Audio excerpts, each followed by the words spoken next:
Hello everyone, this is Alfio Sando. Today I'm going to continue machine learning series to implement activation functions by hand. If you like these videos, you could support me by subscribing my channel or like my videos.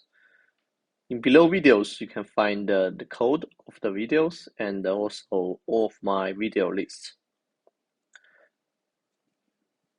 So first of all, I want to give a short refresher. What's the activation function? So in machine learning, especially for neural network application, nonlinear function usually will apply after we do these linear combinations. So why we need these activation functions? Why we cannot just stack all of the linear combination together? The problem of only stack linear combination is that I given by the example to explain the problems. So here, suppose I have two linear combinations. First, I have a linear combination with W1 and B1. Then I apply another linear combination onto the output of this one. This is out multiply W2, then plus B2 afterwards. If we expand this calculation, we will obtain W1 multiplied W2 multiplied X plus WT B1 plus B2. Then after observation, this equation actually you can use W3 to represent W1 multiply W2, and you can use B3 to represent this addition. So actually, what we obtain here is another linear combination. So which means if you don't do activation function, so basically non-linearize our linear combination result, the stacking two linear function actually is equal to applying one linear combination. And this is what this paragraph want to show us.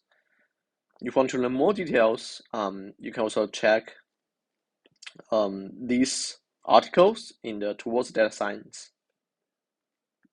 Okay, right now we know why we need activation function. Then let's explore the options we can use for activation layers.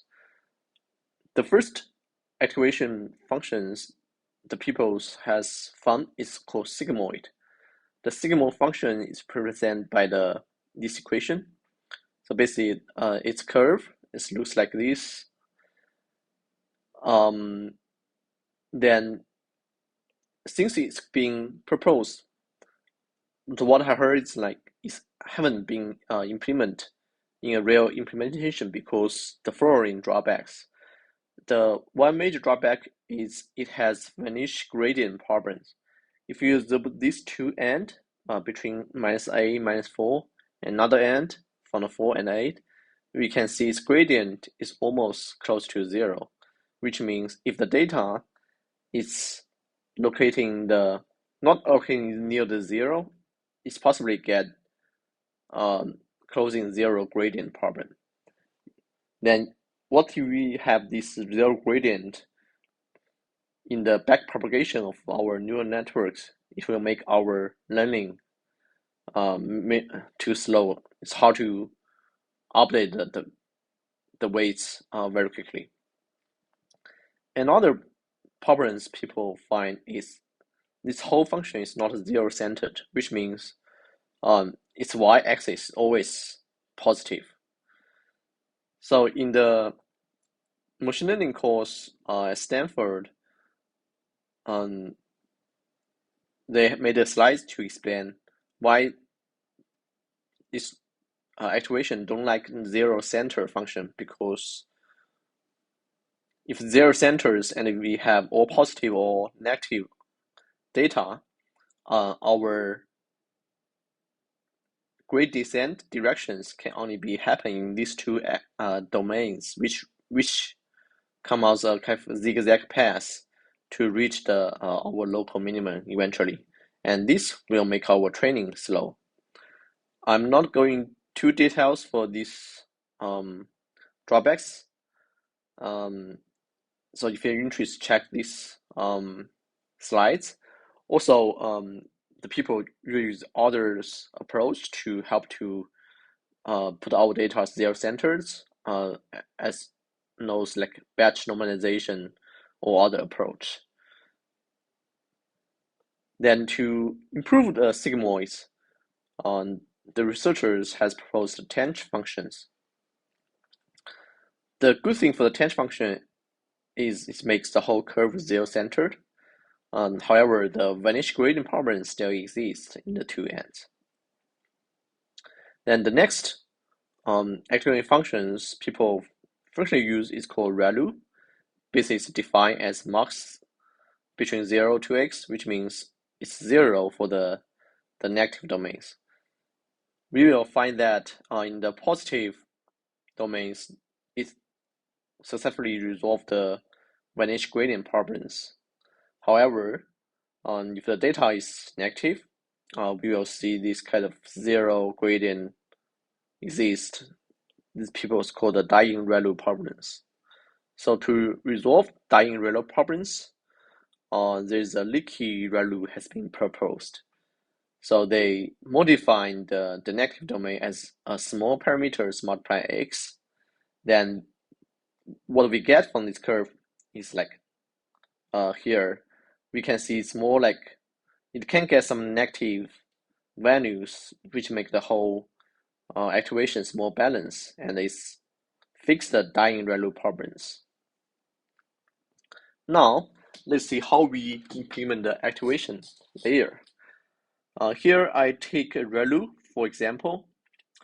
Here I record the input variables. So in the forward function, we take the input and we directly apply the ReLU function. The key things is about the backward. For the backward function, we know we have the linear combination output marked as the x here. Then we imply an activate function. We generate the activation function output as y.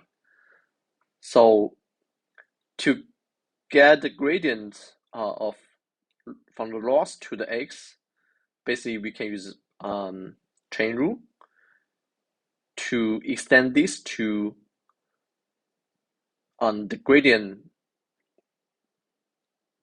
So the derivative of the activation functions multiply the loss to the y. So actually this is our input of our backward function. And this actually just the derivative of our activation function. So in the ReLU backward propagations, we get the gradient output. Then we calculate the derivative of f here. Since our ReLU, we have this max from 0. So we will check whether the input greater than 0, then we take its input. Otherwise, if the x is positive, then basically its gradient is 1, right? Then if it's negative, it's 0. So here, then we applying the derivative of the f, then multiply our input will be our backward propagation output. Same thing apply to tanh. We get our backward propagation output for the derivative of the activation functions. For tanh is 1 minus tan h squared x squared, and multiply the backward propagation input. For the leaky ReLU, the derivative of the activation function is a when x is smaller than 0, then it's 1 when x greater than 0. So after we get this derivative of f, we just replace this in here as our new leaky ReLU implementation. Alright, so here we introduced ReLU and we has explored a few options for activation function. Then now we know how to implement its activation layer. So hope you like these videos. And please drop your comments and question in the video below, and then see you in next video.